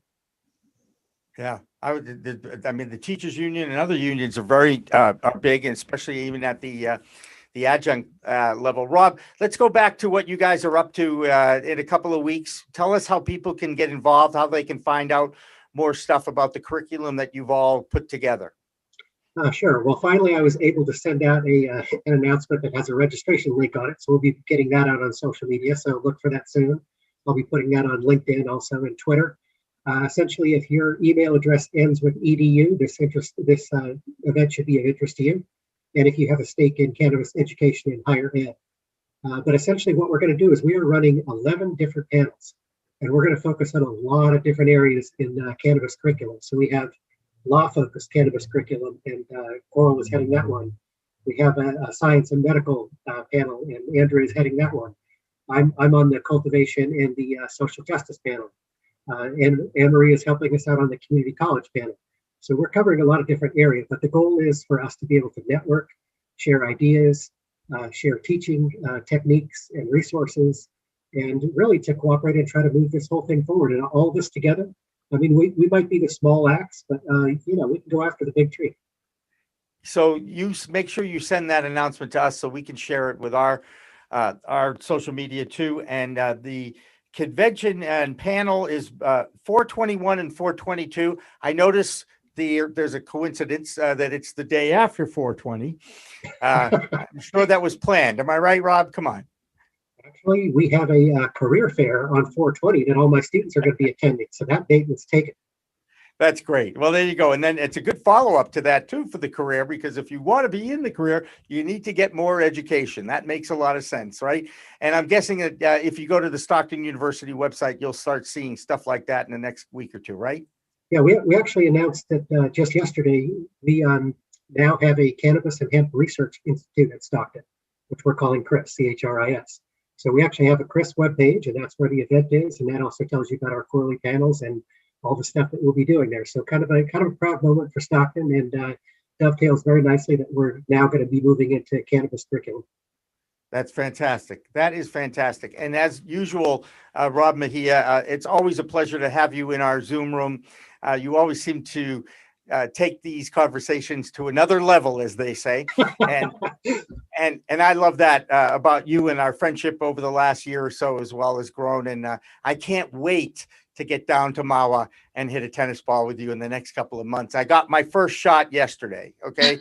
So I'm on my way. It'll be a few more weeks, but I'm on my way. You know what I'm saying? I think we're all back to that way. Koral, we'll just go right around the room. If people want to get in touch with you, tell us how they can do that and find out more about Lake Superior State. Absolutely. So you can always visit the Lake State page and just go under the Cannabis Business Program to find me. Is K Fritz, the numeric 1 at lssu.edu. I'm also going to be partaking with the Detroit Legacy Project, which is built for social equity applicants. So I will be teaching a 2-hour legal class for those applicants in that cohort on April 15th. I'm also on Instagram and LinkedIn under Koral Fritz. That's easy. All right, Andrea, how do they get to you in Nebraska? I usually just tell people to type in Google Andrea Holmes cannabis, and usually everything comes up. All right, fantastic. I love that. Anne Marie? Just go to cannabiziac.com, and that's Canna, BIZIAC.com. And you can search for our Cannabiziac University to see our courses as well as our upcoming events. And you can find me and Marie Sorrell. Just Google that. I'm everywhere. Cannabiziac, right? I said it right finally this time, right? Yes. I'm going to incorporate that into my pronunciation workshops, okay? Just for the record, try and say that 3 times fast, okay? David, how do people get to you once you unmute yourself? Tell us how people could find you if you want to be found. Tune in on Fridays at 4 p.m. I'm always here. And that's a great segue into our special show next week called The Art of the Deal. And if you had to pick one person in cannabis to be the headline interview, we have landed Bruce Linton, the former CEO of Canopy Growth and now involved with Gage. And Bruce and I have been interviewed a couple times, and I really enjoy Bruce. He's down to earth. He's a Canadian guy, and he will be able to talk about the art of the deal. And that will be next Friday on the Pro Cannabis Media Content Distribution Network, family of software platforms that are out there. Everybody knows we're on ROKU now at PCM TV, and also tomorrow on PCM TV, on ROKU, and on Twitch, and on our YouTube channel, our Facebook outlet, as well as our own website, Pro Cannabis Media. We'll be live streaming the Hash Bash from Michigan. And if you haven't experienced it, Koral, is it worth it? It's worth it.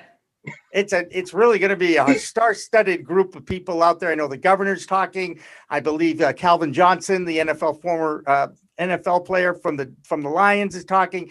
Al Harrington is going to be there. You know me, I'm a sports guy. What can I tell you? These are the people that mean the most to me. I remember those names. Anyway, so for everybody here, Rob, how do we get to you? Did I not do you? Tell me about our community harvest. Get a plug in, Rob. Thank you, Andrea. It is. Go ahead, Rob. Rob at ourcommunityharvest.com. Rob at ourcommunityharvest.com. And of course, if you want to find me, info at Pro Cannabis Media usually gets into my inbox. So for everybody here at Pro Cannabis Media, this is a very special week. We want to wish everybody a happy Easter, a happy Good Friday, and a happy Passover. So for everyone, remember, it's a whole new world of weed out there. Use it responsibly. I'm Jimmy Young. We'll see you next week. Don't forget, Weed Talk News follows this live stream. Don't go away. Coming up on Weed Talk News this week, New York Governor Andrew Cuomo signs the weed legalization bill as expected, but no one expected New Mexico to become the 18th state to legalize, and that state will open sales to adults next year. Mergers and acquisitions dominate cannabis business news this week, with Green Lane and Kushco combining to form a mega accessories company in California. And in the St. Patrick's Day Party Bowl, beer versus weed, who wins? We tell you on We Talk News next. We are Pro Cannabis Media.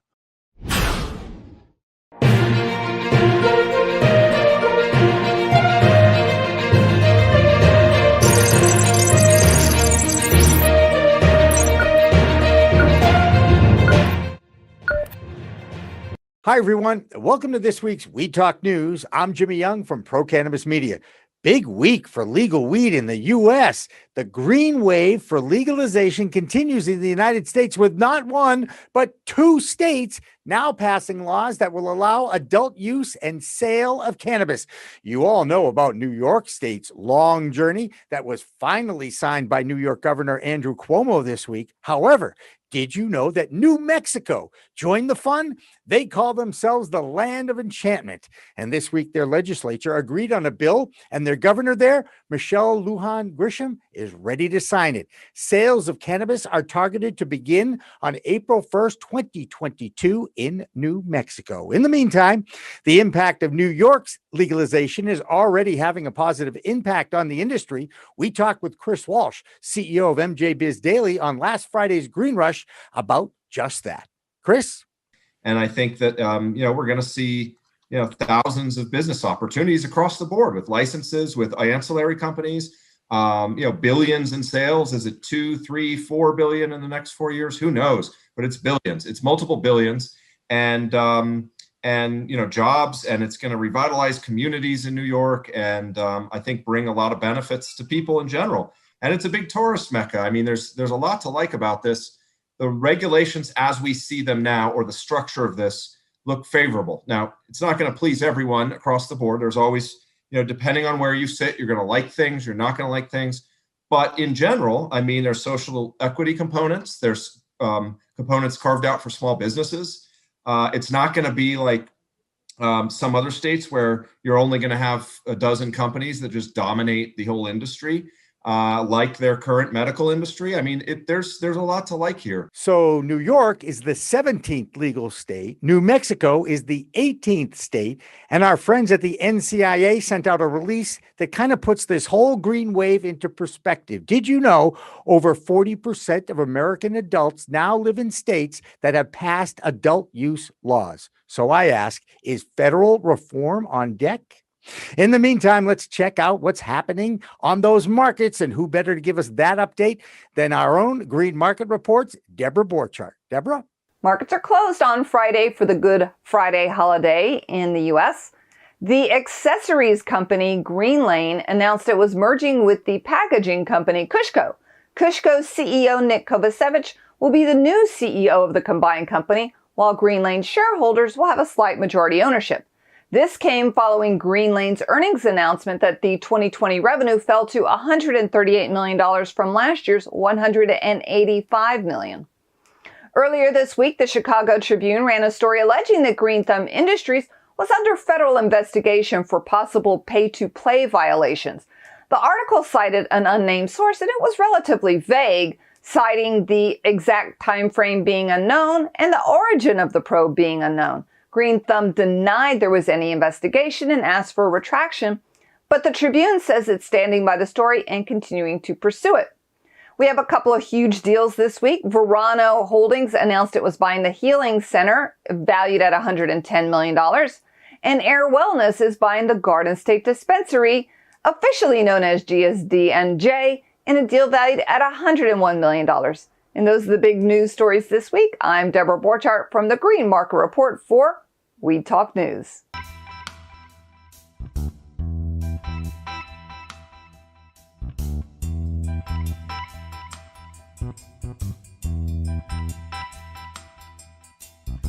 Another state that's moving slowly towards opening their adult use market is Vermont. It seems whenever a governor endorses the market, the industry launches quick.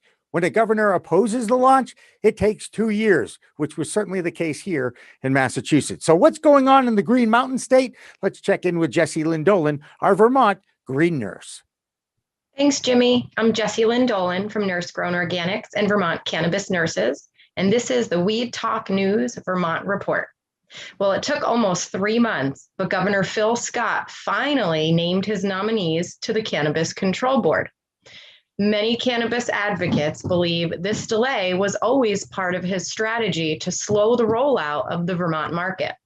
Still subject to Senate confirmation, Governor Scott's candidates are James Pepper, a deputy state's attorney for the Department of State's Attorneys and Sheriffs, Julie Hulberd, a human resources director at the Vermont Student Assistance Corporation, and Kyle Harris, an agricultural development specialist at the Vermont Agency of Agriculture. James Pepper would chair the board, earning $107,000 annually. He is also on Vermont's racial disparities, criminal and juvenile justice system with experience including bail reform, crime expungement, and use of police force standards. He worked on cannabis issues as former Governor Peter Shumlin's Director of Intergovernmental Affairs and Senior Policy Advisor. Julie Hulberd has worked in human resources for over 20 years, including 12 in municipal government. While she seems like an unusual choice for the Cannabis Control Board, it's worth noting that as chair of the State Ethics Commission, she helped to revoke a controversial opinion in 2018 that was critical of Governor Scott's ties to a construction firm, saying the panel overstepped their legislative mandate. Quid pro quo, anyone? Kyle Harris works at the Agency of Agriculture, focused on dairy innovation, maple initiatives, and hemp business development.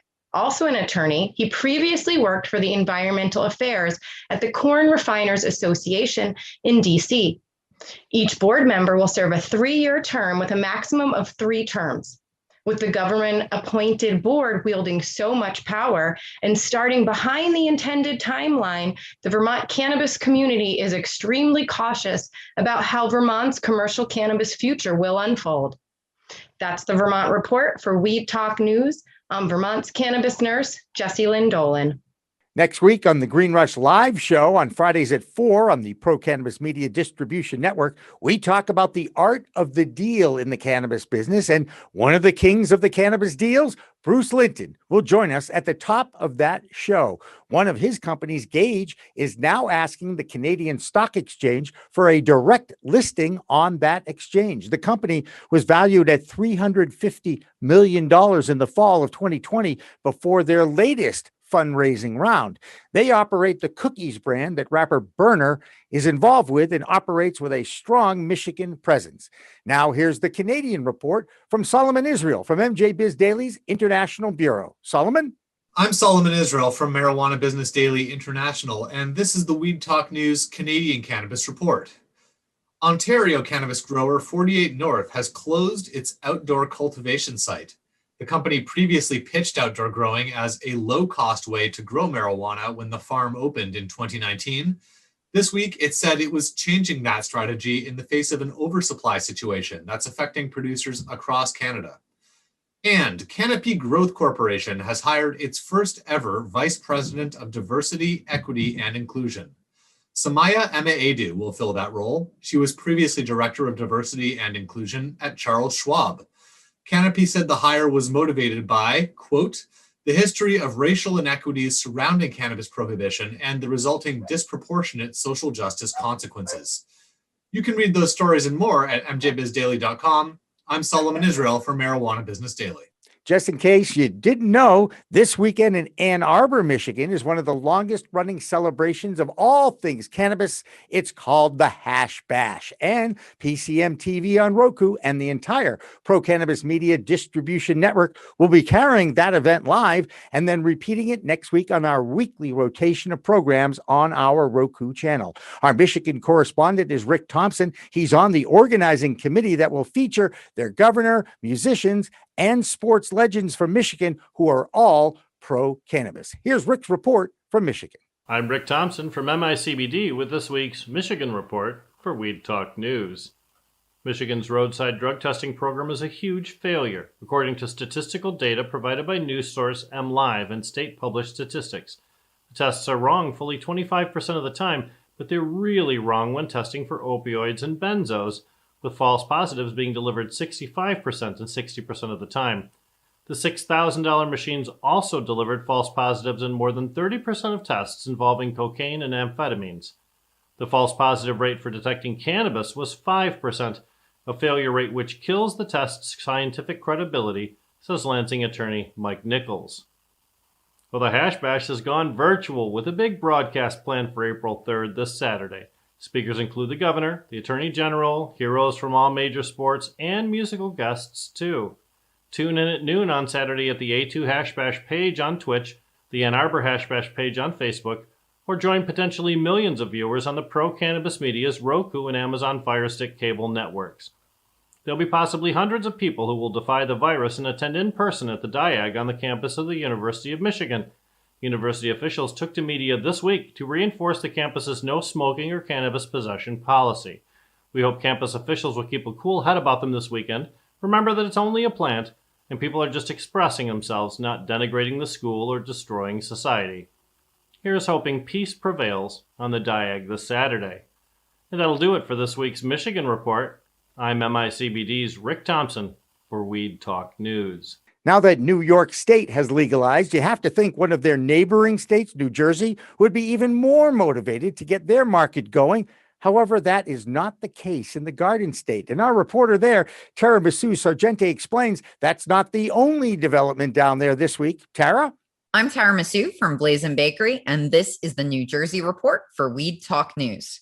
This week, Senator Vin Gopal introduced a home grow bill, which would allow all New Jersey residents over the age of 21 to grow up to 6 plants in their home. This is on top of the legalization bill passed earlier this year, which allowed the possession of up to 6 ounces for everyone over 21. Now, the problem here has been there's no way, unless you're a medical patient, for New Jersey residents to actually get cannabis. So this is kind of seen as a quick start to fill a gap here so people don't have to go to the illicit market. Now, the problem here is expecting everyone to suddenly learn to grow their own weed isn't really a long-term solution. So hopefully we'll be seeing adult use cannabis sales by the end of this year, if not definitely by 2021. Home grow is, however, a huge and long overdue win for patients. New Jersey has some of the most expensive cannabis in the country, and that is a huge problem for people who are often lack mobility, have terminal diseases, or on a very controlled income. Also, they are sometimes as far as an hour from a medical dispensary, so home grow is very welcome for patients. Now that ties into our next story, where 2 medical dispensaries are attempting to open 1 block from each other. The parties involved are Harmony, a licensed New Jersey cannabis dispensary that operates in Secaucus. The interesting thing is the suing party doesn't actually have a license. It's Terrapin, who is Colorado-based, a multi-state operator, already with dispensaries in Colorado, Michigan, and Pennsylvania. So Terrapin, much like 100 other applicants or more in New Jersey, doesn't have a license, but has been in the cannabis scene in New Jersey. I've seen them around since 2018. This property they have was just put under control this past September. So they may be suing for a property of a license they don't have in a round that didn't happen yet. Secaucus has one, and they are going to be allowed to operate. The reason this has become such an issue is because being 1 block from a train that goes directly into New York City is a huge opportunity for cannabis tourism. Though with New York now legalizing, it is perhaps not as big an advantage as it was a week ago. This has been Tara Masu, and that's the New Jersey Report for Weed Talk News. Dominating the Illinois cannabis scene this week is the report on the federal investigation of Green Thumb Industries that Deborah Borchardt talked about earlier in the show. Now let's get more from Normal's Margot Vasili, our Illinois correspondent. Margot? I'm Margot Vasili from Margowana, and this is this week's Weed Talk News from the Illinois market. A Chicago-based cultivator and dispenser is rapidly growing into one of the leading top pot firms in the nation, is under federal investigation for a possible pay-to-play violation after its push for coveted licenses in the state of Illinois. Investigators have been scrutinizing campaign donations and other steps that Green Thumb Industries took as it sought to secure growing and distribution licenses within Illinois and several other states. Illinois lawmakers have narrowly allowed a bill to move to the House floor that would automatically legalize all cannabis possession laws regardless of any amount. House Bill 3085 was approved on a 10-8 vote Tuesday morning in the House of Judiciary and Criminal Committee. The bill's language removes all criminal penalties for possession of any amount of cannabis and automatically expunges any criminal record for someone convicted of a similar offense.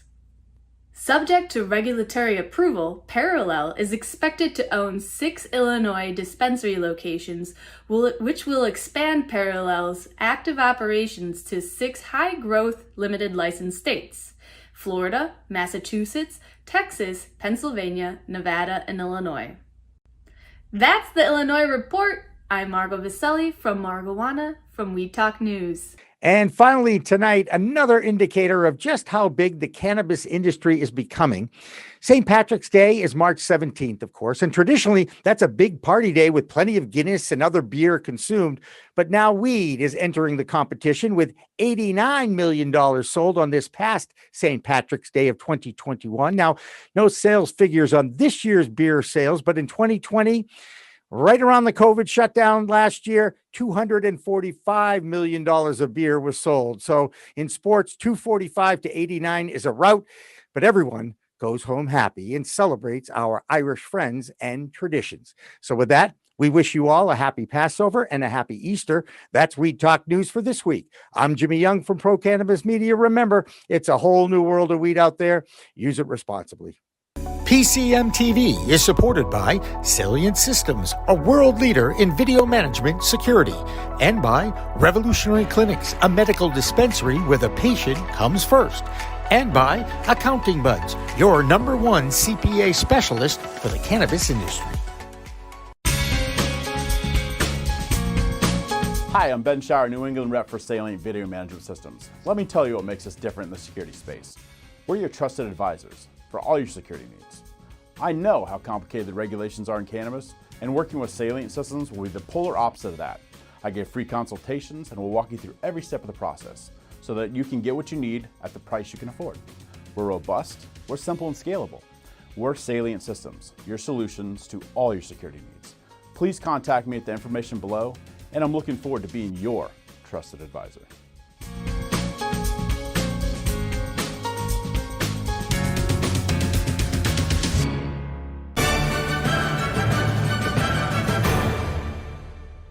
Weed Talk and In the Weeds are two productions of Pro Cannabis Media supported by Revolutionary Clinics, one of the top medical cannabis dispensaries in the Massachusetts area, now with 3 locations in Greater Boston, 2 in Cambridge and 1 on Broadway in Somerville.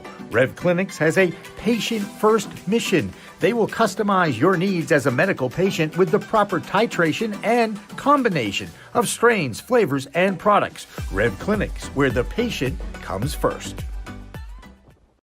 Pro Cannabis Media programming is available live and on demand on our Facebook page at Pro Canna Media, on Instagram at Pro Cannabis Media, on LinkedIn also at Pro Cannabis Media, on YouTube and YouTube Live on Pro Cannabis Media, Twitter at Pro Canna Media, and on twitch.tv/Pro Cannabis Media. So like, share, and subscribe to all of our content, newsletters, and shows live or on demand. We are Pro Cannabis Media.